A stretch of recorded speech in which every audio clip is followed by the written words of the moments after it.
Aare Lehtonen jälleen tässä ja semmoisesta asiasta haluan keskustella lähinnä nyt monologin muodossa oman itseni kanssa.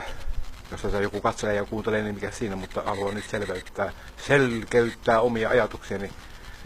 Täällä uhkailee minua täällä Neseparin kaupungissa, Mustameren rannikolla olevassa pienessä kaupungissa tämä, siis Bulgarian valtiossa tällainen henkilö, joka jatkuvasti tulee mun oven taakse ja vaatii rahaa. Ja jos mä en anna, niin hän rupeaa aggressiiviseksi ja me joudun koko ajan pyytämään apua sitten muualta, hätistelemään hänet pois. Hän on 17-vuotias tuossa toukokuussa 2017. Hän on romaanihenkilö, miespuolinen ja hän yrittää, siis koko ajan hän pyytää hirveitä summia rahaa minulta ja minulla ei tietenkään ole rahaa eikä haluakaan maksaa hänelle yhtään mitään. Mä en avaa ovea, mutta hän tulee joka päivä aamuin illoin koputtelemaan ja huutamaan, että avaa ovi, että anna mulle rahaa ja tämmöistä, että hyvin hankala tilanne. Ollut pitemmän aikaa tämä tyyppi ja tämä tiedoksi, jos mulle käy jotenkin huonosti, niin tästä videosta saa selville, kuka se henkilö on. Minun vuokraantaja nimittäin, hänen nimensä ja osoitteensa ja kuten myös minun oma osoitteeni on Suomen suurlähetystön tiedossa Sofian kaupungissa Bulgariassa, että tämä vuokranantajani tietää täysin, kuka tämä häirikköhenkilö on, joka saapuu ovelleni koputtelemaan ja vaatimaan rahaa, vaikka en ole mitään hänelle edes velkaa. Niin hän jatkuvasti vaan häiriköi ja aiheuttaa mulle pelkotiloja ja ahdistusta. Ja tosiaan Suomen suurlähetystö, joka on Sofian kaupungissa Bulgariassa, siellä tiedetään vuokranantajani nimi, osoite ja puhelinnumerot ja kaikki. Ja vuokranantajani puolestaan tietää kaikki tiedot. On otettu kopiot nimittäin tämän häirikön henkilöllisyystodistuksesta tai mikä se nyt olikaan. Kuitenkin tiedetään, missä hän käy koulua, tiedetään, missä hän asuu, vuokranantajani tietää. Eli jos mulle käy huonosti, niin Suomen suurlähetystö voi sitten tiedustella vuokranantajaltani, että missä mennään, jotta tätä häirikköä voidaan ruveta etsimään epäiltynä minuun kohdistuneesta jostakin terroriteosta tai vastaavasta. No niin, tuolla oli netissä, mä aikaisemmin kerroin, niin Business Insider ja muut lehdet kertoo. Hetkinen, mä vielä palaan kyllä tähän häirikköaiheeseen, koska se on hyvin vakava asia täällä Bulgariassa, nimittäin toimii mafia ja se ottaa uhrikseen ihan kenet tahansa. Kuka tahansa, joka asuu pitempään ulkomailla täällä, niin joutuu tämmöisten tyyppien vallan alle, ja jos niille antaa periksi, niin ne kyllä vie rahat ja hengen lopulta. Tämä häirikkö on hyvin aggressiivinen ja käyttäytyy todella pelottavasti, että hän suuttuu aivan järjettömästi ja silmittömästi, jos minä edes vilkaisen häntä. Hän katsoo ihan kuin jollakin suden silmillä ja haluaa tappaa minut välittömästi. Hän on miespuolinen romaanihenkilö, asuu tuossa muutaman 100 metrin päässä minun asunnoltani perheensä kanssa.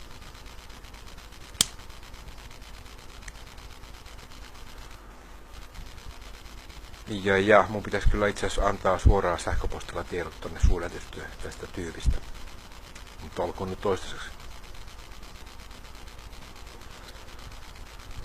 Koska kaikenlainen ilmiantaminen täällä Bulgariassa, jos tekee ilmiantoja, kyllähän mä suomenkielisille videoille niin voi tehdä ilmiantoja minun kohdistetuista hyökkäyksistä ja uhkailuista, mutta jos mä täällä Bulgariassa teen sen bulgarian kielellä,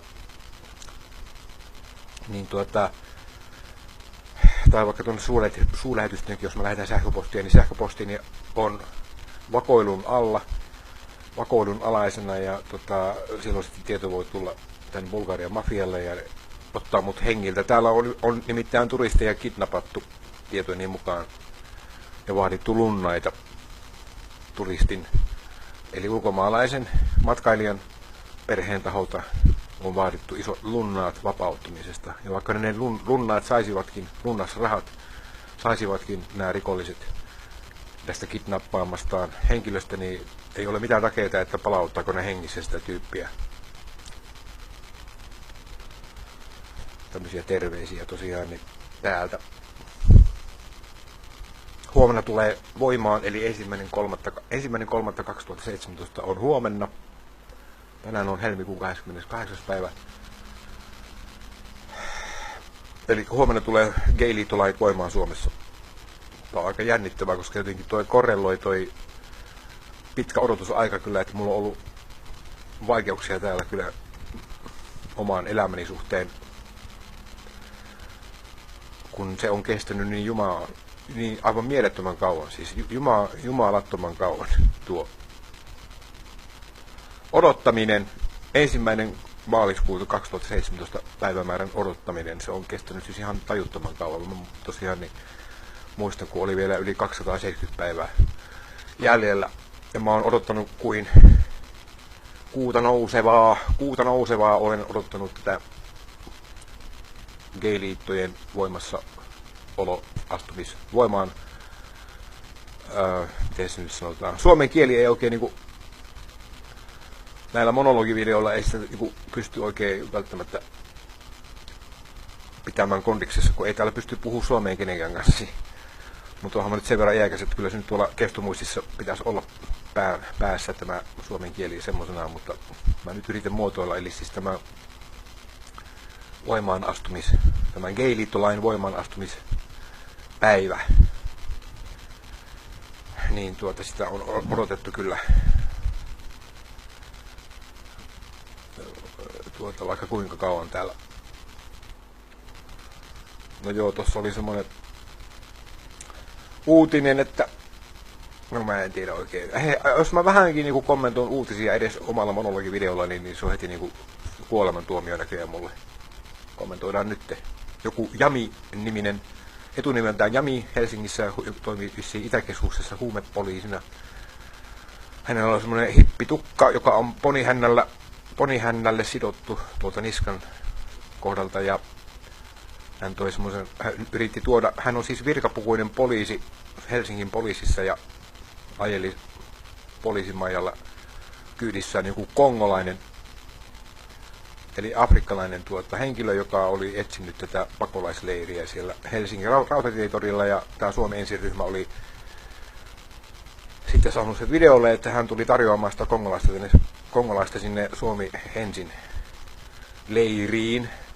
Mutta sitten ne sanoi, että ne leiriläiset sanoi, että ei ne ole mitään pyytänyt kongolaista tulemaan sinne. Se kai sitten erehtyi se poliisi ja erehtyi leiristä, koska ne on lähellä toisiaan ne leirit siellä. Se oli silloin siellä Kansallisteatterin takana vielä se leiri, ainakin yhden päivän. Kun se sai siirron sieltä Paasikivi-aukiolta sinne Kansallisteatterin taakse Kaisaniemen puistoon, ja sitten se seuraavana päivänä sai sitten jäädä sinne Aleksis Kivenpatsaalle Suomen Kansallisteatterin eteen tai edustalle. Niin se oli sitten tuossa viime yönä 1:15 suunnilleen tullut se kongopoliisi. Häntä kutsutaan kongopoliisiksi sen takia, että se kuskasi sitä kongolaista ikään kuin taksin kuljettajan ominaisuudessa. Siis ihan virkamerkkisellä poliisiautolla ja virkapuvussa. Tästä on videot olemassa siellä Suomi Ensin liikkeen videosivustolla YouTubesta. Tai Marko de Vitin sivulla. Tai missä nyt onkaan näitä Olli Heikkilä ja kumppanit, niin se on vähän niin kuin, ne on kaikki vähän niin kuin hajallaan ne videot eri henkilöillä. No joka tapauksessa mä oon nähnyt ne kaikki videot ja pidän kyllä kaikkea sinänsä ihan uskottavana, koska se olisi aika vaikea lavastaa. Siis kyllähän se on helppo lavastaa, tuolla on semmoinen yksi firma Suomessa, joka vuokraa ihan oikean näköisiä Suomen poliisin univormuja ja Suomen poliisin käyttämiä erilaisia automalleja, jossa on kaikki virkatunnukset ja siniset vilkkuvalot katolla ja näin poispäin, niin ne vuokraa niitä elokuvatarkoituksiin ja muihin vastaaviin tarkoituksiin. niillä on oma nettisivukin. Mä en nyt piti mainostaa sitä tässä, mutta joka tapauksessa, niin jos ne on semmoista käyttänyt, niin se olisi kyllä ollut se olisi tullut ilmi helposti, koska ne on kuitenkin semmoinen ryhmä se Suomi ensin, että se ei ole ollenkaan niin kuin tunnettu mistään sketsiteatterista, ulkoilmateatterista, eli se olisi jollakin tavalla tullut ilmi, jos ne olisi vuokrannut sieltä jotakin, myöskin ne vuokraa näyttelijöitä, jotka näyttelee poliiseja, siis se poliisiautoja ja poliisiuniformuja vuokraava firma vuokraa myös sitten näyttelijöitä näyttelemään poliiseja. Ja sitten siellä on myöskin ambulansseja vuokralla, ja sitten siellä on paloautoja ja myös uniformuja vuokralla näille ambulanssikuskeille ja ambulanssihenkilöstölle, ja sitten myös palomiesten uniformuja, ja ne myöskin vuokraa näyttelijöitä näyttelemään näitä ambulanssikuskeja, ambulanssihenkilöstöjä sekä palomiehiä elokuvia varten, ja myös mitä tahansa joku yksityistilaisuus, joku haluaa huvitella synttäreillä tai jotain muuta, niin ne vuokraa tämmöisiin ihan tavallisiin tarkoituksiin, jotka on ihan laillisia tarkoituksia, että se ei ole siis niin kuin virkavallan anastamista, koska siinä ei siis kukaan pidätä ketään oikeasti, ne vaan niin kuin näyttelee kameralle ja piste. Ja sehän on noissa suomalaisissakin elokuvissa, niin ne käyttää ihan aidon näköisiä tai jopa aitoja poliisiautoja ja poliisiunivormuja erilaisissa näytelmäelokuvissa, että sehän on täysin normaalia ja laillista toimintaa, niin kauan kuin ei lähde ihmisiä pidättämään niin kuin olematta poliisi. Ja kuitenkin käyttää sitten virkapukua ja virka-autoa siihen, niin sehän on silloin rikos nimeltä virkavallan anastaminen. Virkavallan anastaminen, okei. Eli se tulisi Suomessa kyllä ilmiö, että jos me käyttäisiin niin kuin näyttelijöitä ja univormuja, jotka on, ja poliisiautoja, jotka on vuokrattu tähän tarkoitukseen, niin se tulisi ilmi, koska se ryhmähän ei tiedetysti koskaan tee mitään sketsiteatteria, vaan on niin kuin tosissaan sen oman agendansa kanssa. Eli poliittisen agendansa kanssa, että ne ei siis niin kuin käytä mitään tämmöisiä rekvisiittoja. Ainakaan tähän mennessä ei ole mitään semmoista tietoa on tullut missään. Että kyllähän semmoisesta jäisi helposti kiinni Suomen kokoisessa maassa kuitenkin. Ja kun on 3. viikkoa jo ollut siellä pitämässä sitä mielenosoitusta siellä Helsingin keskustassa samaan ajan kuin myös se pakolaisleiri on pitänyt leiriä siellä, niin tuli vaan mieleen, että se olisi kun sinänsä ihan käytännössä kyllä on mahdollista lavastaa se, mutta koska ne kuitenkin pelaa tällä poliittisella kentällä, niin eihän ne voi lavastaa, koska jos ne jäisi kiinni semmoisesta lavastamisesta, niin sehän olisi erittäin huono takaisku heidän toimintansa maineelle. Ja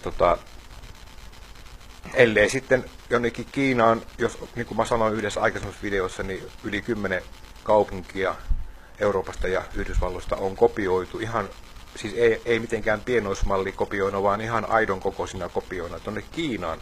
Kiinan maaperälle Kiinan valtio on rakentanut kopioita Pariisista, New Yorkin Manhattanista ja näin poispäin, Venetsiasta Italiassa ja näin poispäin. Yli 10 kaupunkia siellä on. Mä oon nähnyt videot, valokuvat ja artikkelit, että kyllä se on ihan todellista, että se ei ole mitään kuvamanipulaatiota. Ja sehän on sinänsä helppo rakentaa, jos vaan rahaa riittää, ja kiinalaisilla näköjään riittää rahaa semmoisiin projekteihin. Eli jos vaikka Helsingin keskustasta Kiinaan rakentaisi semmoisen, tai vaikka ihan sen Rautatien torin alueelta pelkästään, kattaen Paasikiven aukion, Mannerheimin aukion ja Ateneumin ja sitten kansallisteatterin ja sitten se Aleksis Kiven patsas sen kansallisteatterin edustalle. Ja sitten ne ympäröivät rakennukset siinä riittäisi niin kuin tuommoisen lavastamiseen. Mutta siellähän kuitenkin on silminnäkijöitä koko ajan, mutta tiedä häntä, enhän minä ole siellä omin silmin katsomassa.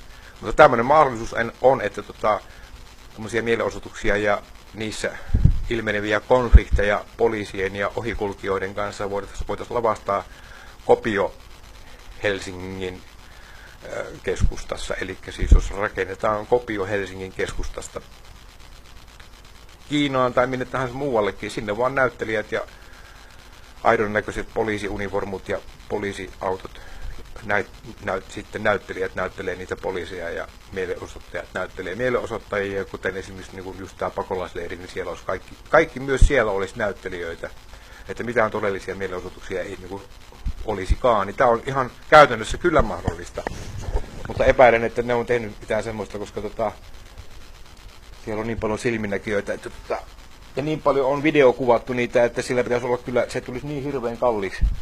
Se tulisi maksamaan ihan älyttömät summat, jos sinne menisi niin iso porukka tekemään sitä projektia.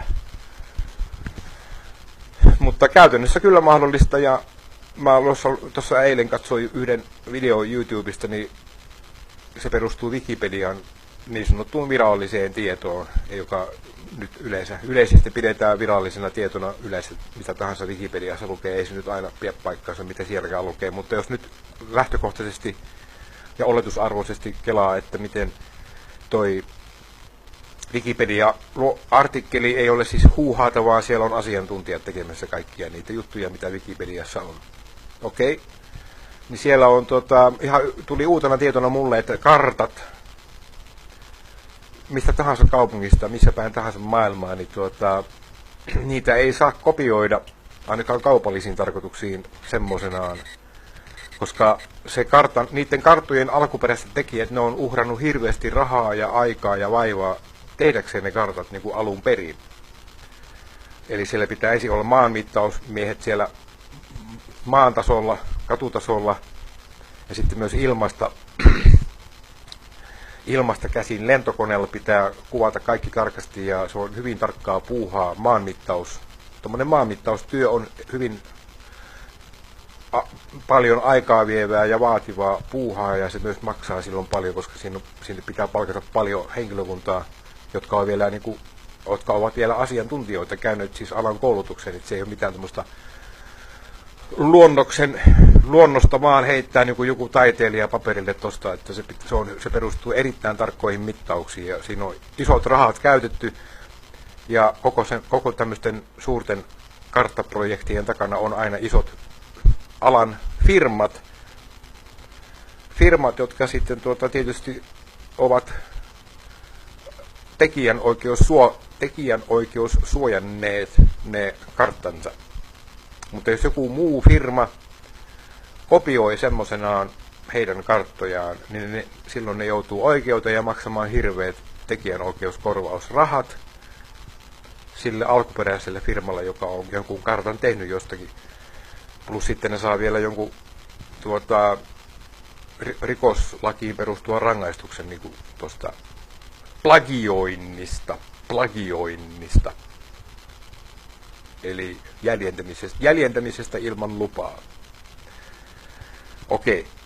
No sen takia ovat nämä isot karttafirmat, siis niitähän on vaikka kuinka paljon eri puolilla maailmaa, niin ne ovat tahallaan laittaneet karttoihinsa valekaupunkeja, joita ei ole oikeasti olemassakaan, vaan ne on ainoastaan olemassa kartalla.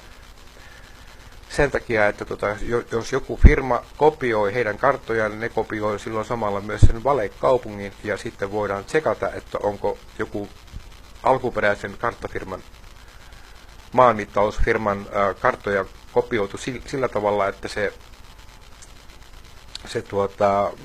valekaupunkikin on sitten kopioitu sinne sen jäljentäjäfirman toimesta. Ja se on niin kuin hyvä keino saada kiinni näitä jäljentäjiä, eli plagioijia tässä tapauksessa. Niin siellä oli ihan yllättäviä tietoja, että se oli mennyt jopa Googlen karttoihin asti, jota pidetään erittäin luotettavana, koska niillä on se Street View, eli katutason näkymä, kun ne Google-autotkin kiertää pitkin katuja ja 360 asteen kulmassa kuvaa ihan kaikkea. Ja vielä 720 asteen kulmassa. Et ne kuvaa oikeastaan niin kuin ihan 720 asteen kulmassa ihan kaikki, missä se Google-auto kulkee, niin siellä on paljon kameroita katolla ja sitten kun menee sinne Street Viewhun, eli katutason näkymään sinne Google Earth tai Google Maps, niin silloinhan siellä voi niin kuin itse ikään kuin ajella sen Google-auton kyydissä.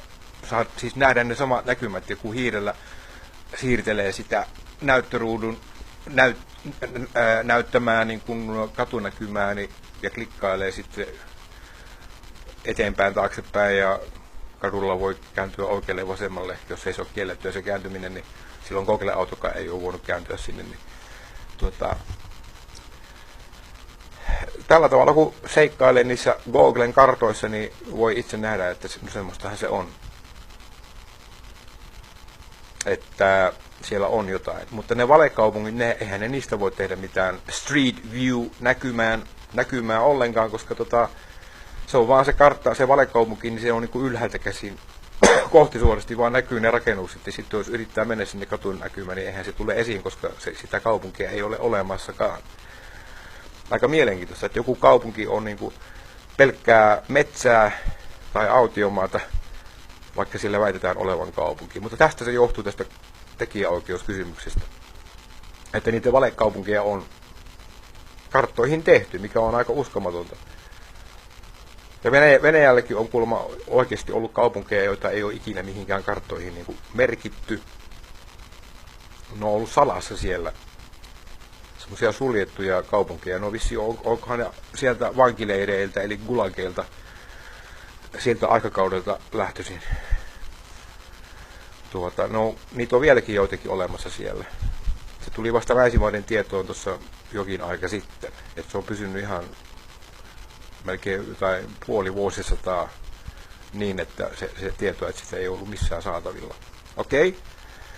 Sitten seuraava salaliittoteoria, joka on se, että Grönlantia ei kuulemma ole olemassakaan semmoisena kuin Googlet ja muut kartat, ikivanhatkin kartat antaa ymmärtää, siis ihan satoja vuosia vanhat kartat, niistä kartoista lähtöisin, niin se on vaan kopioitu semmoisena valkoisena isona jäätikkönä, jonka rannikoilla on sitten jonkin verran sulaa sen verran, että siellä sitten pystyy pienet kaupungit ja kylät tulemaan toimeen.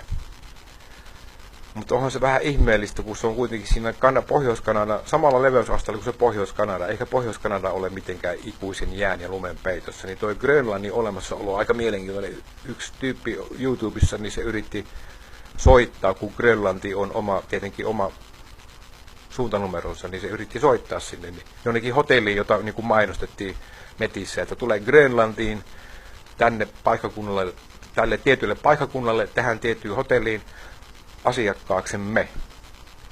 Sitten se yritti soittaa sinne, niin eihän se numero toiminut ollenkaan. Ja sitten kun yrittää katsoa yritti katsoa Facebookista ja muualta, niitä on parikin tyyppiä netissä, jotka on tutkinut tätä asiaa. Ja ne on niin kuin otsikoinut ne videonsa nimellä Does Greenland Exist? Eli onko Grönlantia olemassa? Niin ne on niin kuin päätynyt siihen tulokseen, että vaikka Googlen kartoilla voidaan mennä siis suoraan väitetyn tämän Grönlannin rannikolla olevan kaupungin sisään ihan street viewhun saakka, eli katutason näkymään saakka, niin voihan se olla, että sehän on kuitenkin ihan tietokoneanimoitua koko se Googlen karttajärjestelmä, siis se mekanismi ja kaikki, niin nehän voi olla jossain Kiinassa ne kaupungit, niin kuin kopiokaupunkeina jostakin, tai ihan vaikka itsenäisinä kaupunkeina ilman, että ne olisi kopioitu mistään, niin jossakin Pohjois-Kiinassa semmoisia pieniä kaupunkeja ja kyliä muutama tehty tätä varten, että Googlen karttoihin saadaan. Koska Googlehan voi myös sensuroida.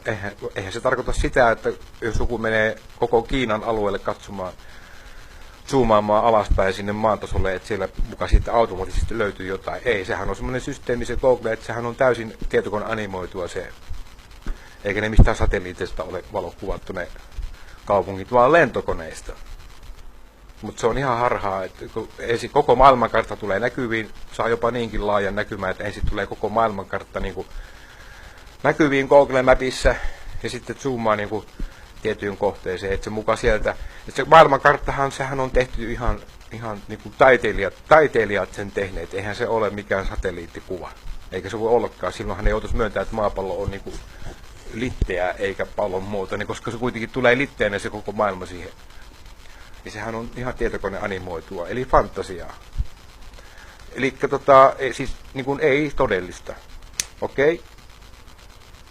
mites nyt sitten? Kun menee katsomaan, kun zoomaa nyt tästä alkaen tästä maailmankartasta lähemmäksi jotakin Grönlannin rannikkoa, länsirannikkoa, etelä- tai itärannikkoa, niin sitten siellä tulee niitä näkyviin niitä kyliä ja kaupunkeja, mutta onko ne oikeasti siellä?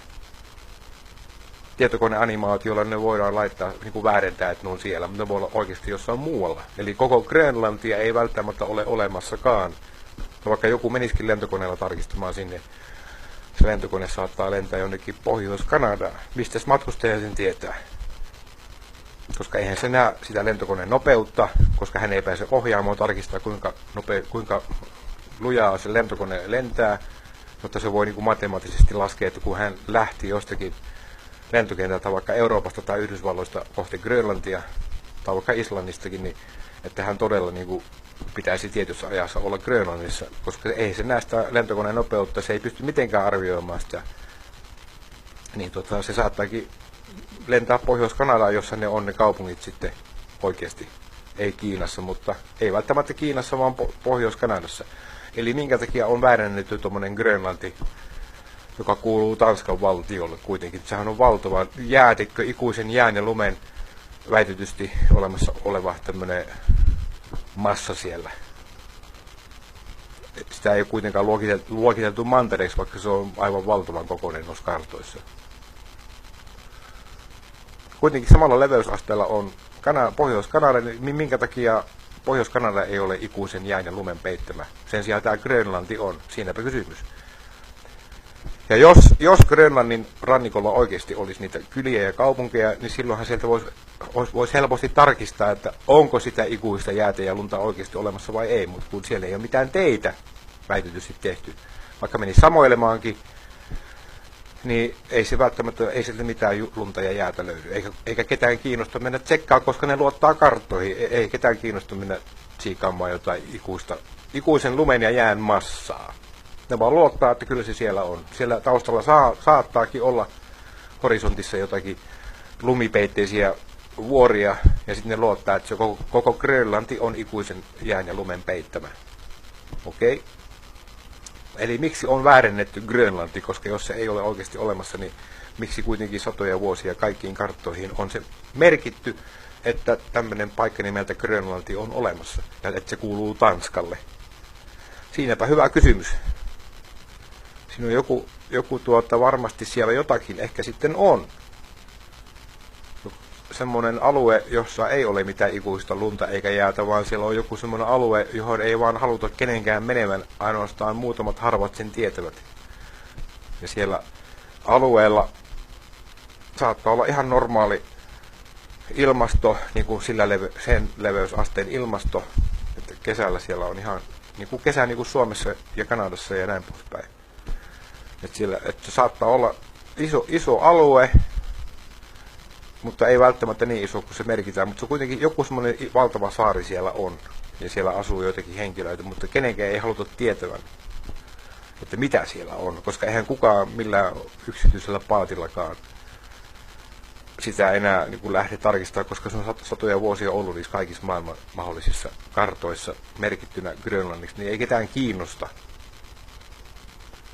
Eli mitä on Grönlannin paikalla, jos Grönlantia ei ole olemassa? Onko siellä pelkkää avomerta? Ja jos on, niin minkä ihmeen takia semmoinen Grönlanti on sinne piirretty niin kuin omasta mielikuvituksesta alkaen jo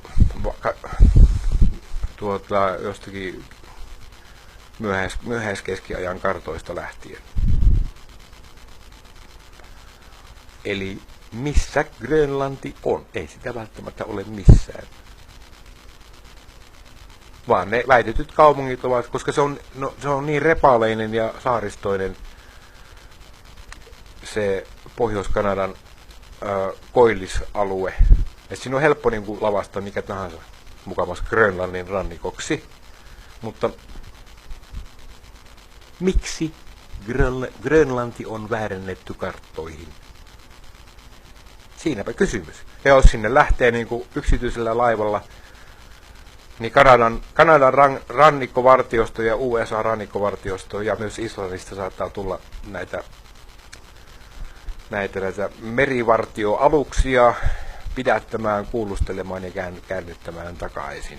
Että pitäisi olla asianmukaiset luvat tulla ja näin poispäin. Ja ne keksii jonkun tekosyy sitten, että miksi matkaa ei sallita jatkaa sinne. Eli siinä on aika mielenkiintoinen tutkimuskohde. Se on vähän niin kuin helpompi tutkimuskohde kuin tuo Antarktika eli Etelämanner. Se on niin valtavan kaukana, niin ei sinne ei tavalliselle ihmiselle riitä mitkään resurssit kustantamaan niin suuria laivoja, joiden polttoaine niin kuin jaksaisi matkustaa. Joiden polttoaineella se laiva jaksaisi niin kuin matkustaa sinne ja takaisin, sinne Etelämanterille ja takaisin. Mutta Grönlanti on tuossa lähellä Islantia, ja Islanti on osa Pohjoismaita, niin hyvin mielenkiintoinen aihe tuo, että eihän mullakaan ole varaa edes mennä Grönlantia tutkimaan, sehän maksaa sekin jo hirveästi, eikä kellään muullakaan tavallisella ihmisellä ole semmoisia rahoja sijoittaa siihen, eikä edes kiinnostusta, koska ne pitää täysin itsessään selvänä, että Grönlanti on olemassa. Ja mitäs ne sinne menee pällistelemään ikuista lunta ja jäätä, niin kuin väitetysti kartoissa kerrotaan sen Grönlannin olevan. Sitä paitsi kun menee Google-kartoissa niin kuin katsomaan sitä, niin se on ihan omituista, ei se niin kuin näytä miltään. Se on mikä tahansa semmoinen valkoista massaa voidaan niin kuin tietokoneanimaatioilla lavastaa sinne. Niin kuin myöskin ne rannikot. Mutta rannikkojen kaupunkeihin ja kyliin pääsee Google Street Viewn avulla, eli katutason näkymän avulla. Niin mutta ei se välttämättä, ne Street Viewt eivät ole välttämättä Grönlannin rannikolla sijaitsevista kaupungeista, jos Grönlantia ei ole olemassa, vaan silloin ne katunäkymät niistä kaupungeista on jostakin sieltä Koillis-Kanadan alueelta, joka on hyvin repaaleinen. Jos katsotte Koillis-Kanadaa, niin se on ihan mielettömän niin kuin kaoottinen, sekasortoinen semmoinen alue siellä. Valtavasti salmia ja saaria ja erittäin monimutkainen mutkitteleva, semmoinen vähän niin kuin sekaisin oleva palapeli koko se alue. Niin siinä on helppo lavastaa mitä tahansa. Myös nämä Mars-planeetan rover-lennot, kun ne mönkijät menee siellä mukaan tutkimaan Marsia, niin ne on todistetusti lavastettu siellä Pohjois-Kanadan saaristolla. Sieltä on löydetty täysin samanlaisia maisemia kuin näissä väitetyissä Mars-mönkijöiden videoissa. No sehän on ihan päiväselvä juttu, että myös ne Mars-lennot on Mars-planeetalle väitetysti suunnatut lennot, joissa ne mönkijät sitten ottaa valokuvia ja ne mönkijäautot, joissa ne kamerat on kiinni, niin siellä sitten ajelee automatisoituina pitkin sitä mukamas Mars-planeetan pintaa, niin on todistettu, että ne on kaikki tietyiltä alueilta Pohjois-Kanadan saaristosta. Koska kerran kuulennotkin on todistettu olleen petkutusta, niin se on vielä vaikeampi niin kuin oikeasti menee jonnekin Marsiin, joten ne on myös lavastaneet ne Mars-systeemit. No joo, mutta se nyt on mulle toisarvoista toi kuulennot ja Mars-lennot, koska on tuhansia todisteita, jotka aukottomasti täysin niin kuin vedenpitävästi todistaa, että ne on lavastettu. Niin mua kiinnostaa lähinnä se Grönlanti, koska kukaan salaliittoteoreetikkokaan ei ole siitä puhunut. Mä ensimmäisen kerran vasta tuossa muutama viikko sitten törmäsin näihin videoihin nimeltä Does Greenland Exist? Niin eikä niissäkään ole mitenkään tyhjentävästi todistettu, että onko se Grönlanti ei olemassa oleva. Mutta se on heitetty tämmöisenä niinku ideana niissä videoissa, mikä sinänsä on ihan hyvä. Mutta se pitäisi tutkia tarkemmin ja näin poispäin, jotta todella voitaisiin niinku vakuuttua, että Grönlantia ei ole olemassa.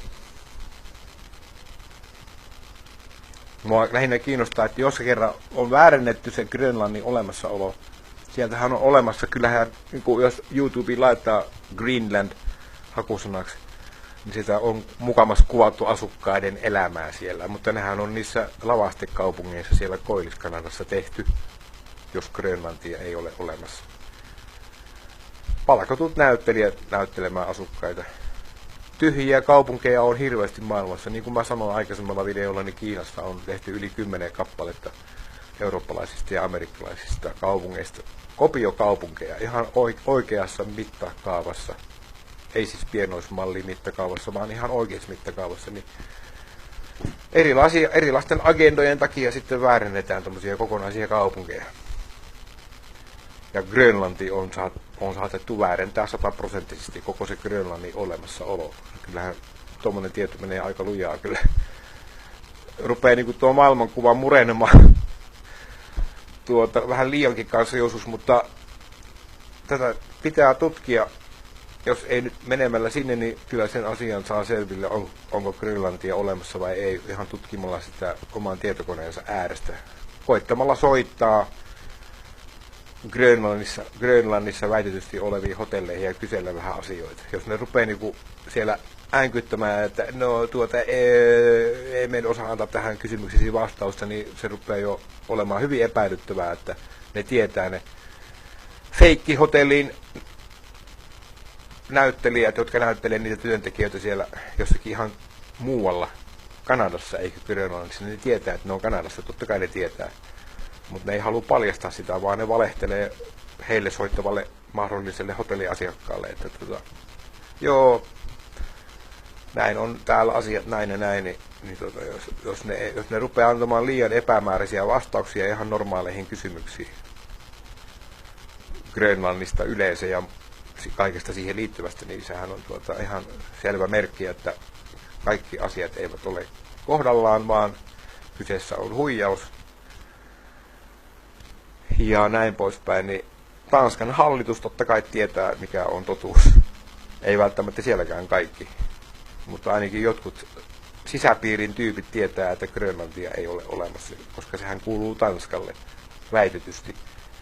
Niin minkä takia Tanskan valtio haluaa tommosen massiivisen, ikuisen lumen ja jään massiivisen saarekkeen niin kuin uskotella olevan olemassa, jos sitä ei oikeasti ole olemassa, niin onkohan se joku pienuuskompleksi, että tuo Tanskan valtio on maantieteellisesti niin pieni, että ne halusi sitten joskus satoja vuosia sitten niin projisoida tommosen valtavan siirtymäalueen itselleen ihan vaan projisoimisen ilosta.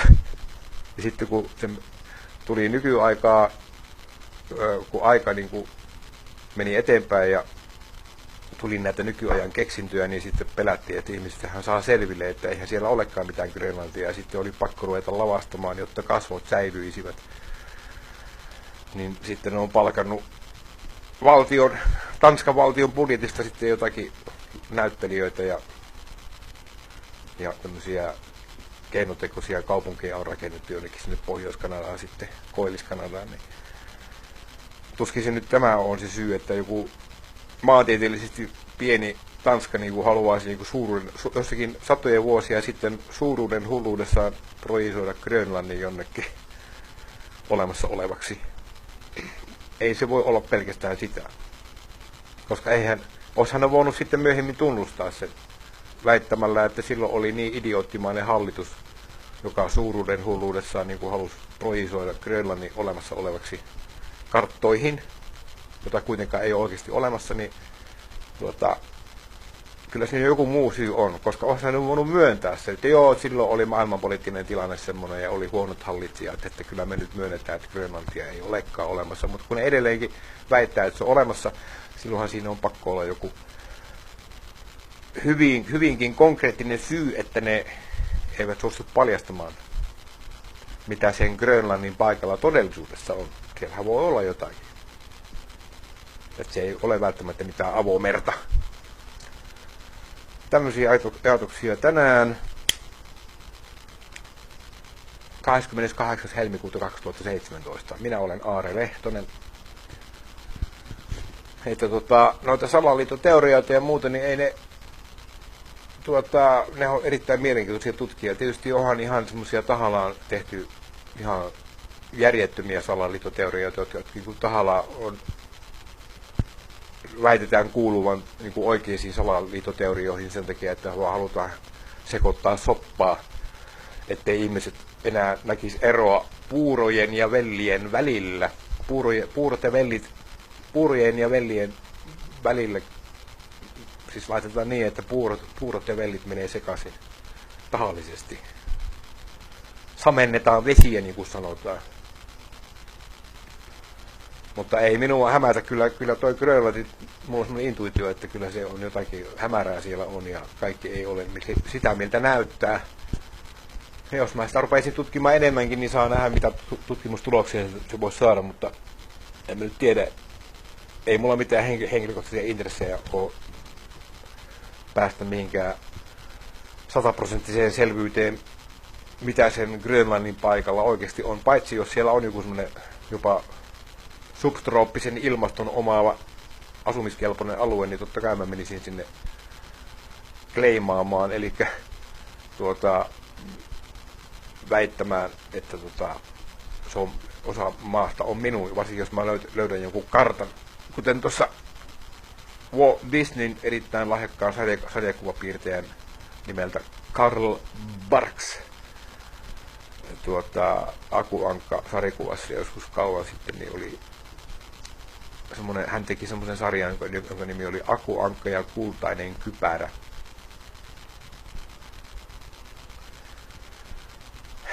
Niin. Jos mä niin löytäisin, niin kuin siinä Akuankassa oli, että löytää niin kuin jonkun asiakirjan, joka todistaa, että tietty henkilö omistaa jonkun ison maa-alueen suoraan alenevassa polvessa, ja se voi vielä niin kuin, ikään kuin todistaa sen, niin hän voi sitten niin kuin, ottaa itselleen sen. Eli jos mäkin löydän joku asiakirja, joka todistaa, että se mitä siellä Grönlannin paikalla oikeasti on, että se on kokonaan meikäläiset, tai ainakin osa sieltä paikasta on meikäläisen, niin totta kai mä perustaisin heti mikrovaltion sinne. Mutta semmoista asiakirjaa nyt on turha odottaa voivansa löytää mistään sattumalta, että se pitäisi lähteä etsimään sitä, enkä mä lähde semmoiseen. Ja monet asiakirjathan nehän on väärennöksiä, niin kuin monet asiat historian kirjoituksessakin, niin ne on väärennöksiä, tai ainakin liioiteltuja, tai muuten sitten niin kuin totuudesta poikkeavia, että mutta ihan teoriatasolla toi on ihan kiva aihe tuo Grönlantin homma. Jos ei muuta, niin fantasiamaailman tasolla niin voi tämmöisiä kelata sitten ja väittää, että siellä Grönlannin paikalla onkin minulle kuuluva suuri maa-alue, jonka väitän olevan itsenäinen. Ei kukaan mua ottaisi vakavasti kuitenkaan. Ei edes Tanskan hallitus, koska eihän ketään oikeasti kiinnosta mikä ikuisen ja jään väitetysti olemassa oleva valtava alue jossakin siellä, missä sen Grönlannin väitetään olevan. Että vaikka sieltä menisikin kleimaamaan, eli väittämään itselleen, ottamaan itselleen niin kuin jotakin alueita, niin eihän se olisi edes keneltäkään pois, koska eihän siellä ketään asu kuitenkaan. Väitetysti siellä asuu jotakin eskimoita mukaamassa, igluissa, joo, just hyvin uskottavaa, varsinkin nykyaikana, kun ne pääsis kuitenkin tavallisiinkin kaupunkiin asumaan taloihin, niin mukavasti siellä edelleenkin. Mä näin jonkun dokumenttielokuva kauan sitten Suomen televisiosta, jossa väitettiin, vai olikohan se internetissä, en nyt muista missä, mutta joka tapauksessa niin se taisi olla televisiossa. Joka tapauksessa niin mukavasti dokumenttielokuva, että siellä asuu niin kuin näitä eskimoita edelleenkin, jotka asuu igluissa siellä ikuisen jään ja lumeen keskellä, ja ne ampuu jääkarhuja, joita ne sitten syö. Sitten ne ampuu myöskin hylkeitä ja mursuja. Ja se on niitä ainoa ruoka, ja sitten ne sulattaa lunta juomavedeksi. Ikuisessa pakkasessa siellä. Just hyvin uskottavaa. Ja sitten niillä on niitä haskikoiria niin kuin vetämässä heidän rekiään siellä keskellä Grönlantia. Kuka hullu sinne niin kuin nykyaikana haluaa jäädä asumaan? Ja vielä ainoa ravinto olisi jääkarhut, hylkeet ja mursut ja sitten tietysti kalat. Joo, ja sitten asutaan igluissa, eli jääkuutioista rakennetuissa semmoisissa majoissa. Huskikoirat seurana. Ja silmän kantamattomia on pelkästään lunta ja jäätä. Ei mitään muuta, ei mitään muuta. Just varmasti ihmisen mieli kestää semmoisen ja sitten sen valtavan kylmyyden ympäri vuoden. Just joo. Eli sekin dokumenttielokuva oli todennäköisesti ihan täysin lavastettu jossakin Alaskassa talvella palkattu niitä intiaaninäyttelijöitä näyttelemään eskimoita, jotka mukaan asuu Grönlannissa niin kuin non-stop, eli jatkuvasti, ikuisesti, sukupolvesta toiseen. Suostumatta mihinkään helpompiin elämänolosuhteisiin. Et siellä ne mukaan hytisee sukupolvesta toiseen huskikoirien kanssa, kun ne vetää niitä heidän rekiään siellä, niin syövät jääkarhuja, mursuja ja hylkeitä ja kalaa. Ja sulattavat lunta juomavedekseen. Just joo. Aivan. Totta kai. Onhan se nyt uskottava, kun sen näkee televisiossa, eikös vaan. Ja koska siinä sen dokumenttielokuva alussa lukee, että tämä on dokumenttielokuva, niin totta kai se on silloin dokumenttielokuva eikä fiktioelokuva. Eli näytelmäelokuva. Eihän se voi olla mikään näytelmäelokuva, jos tätä elokuvaa mainostetaan, että se on dokkari, dokumenttifilmi. Just. Aivan.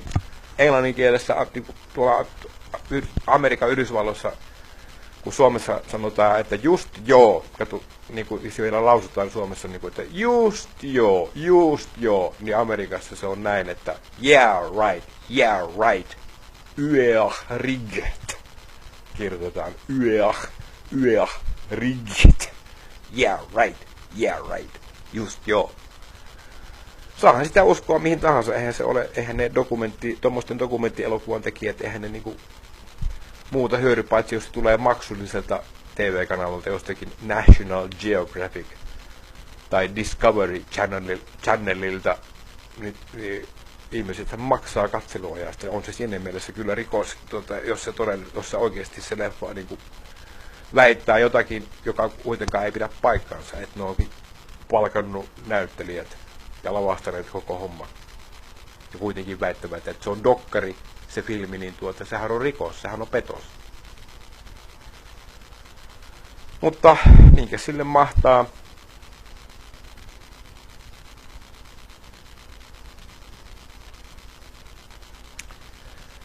Semmosia juttuja tänään mulla oli tuossa kerrottavana ja katsotaan nyt sitten. Tosiaan huomenna tulee ne G-liittolait voimaan Suomessa, niitä täytyy seurata noita uutisia. Siellä varmasti joskus parit heti vihitään ja niissä tehdään uutisia ja sitten gay-parit vihitään G-liittoon ja näin poispäin. No, se on hyvin ennakoitavissa oleva asia, että lehdet tekee juttuja. No, lopettelenpa nyt tämän videon tähän. Mutta muistakaa, jos te kohtaatte internetissä jotain epäilyttävää Grönlannista, joka ei niinku oikein täsmää normaaliin talonpoikaisjärkeen niinku ollenkaan, niin muistakaa, että se on sitten se koko Grönlannin olemassaolo hyvin kyseenalaista. Mielenkiintoista sinänsä, koska se Grönlanti kuuluu väitetysti, se väitetty Grönlanti kuuluu Tanskalle, ja Tanskahan on osa Pohjoismaita, niin kuin myös Suomi. Niin se on niin kuin ihan sen takia meikäläiselle suomalaiselle mielenkiintoinen aihe, ja se on vielä niin suhteellisen lähellä se väitetty Grönlanti, ainakin miten se on karttoihin merkitty, niin mielenkiintoinen tutkimusaihe. Kiitoksia katselemisesta ja kuuntelemisesta, moi!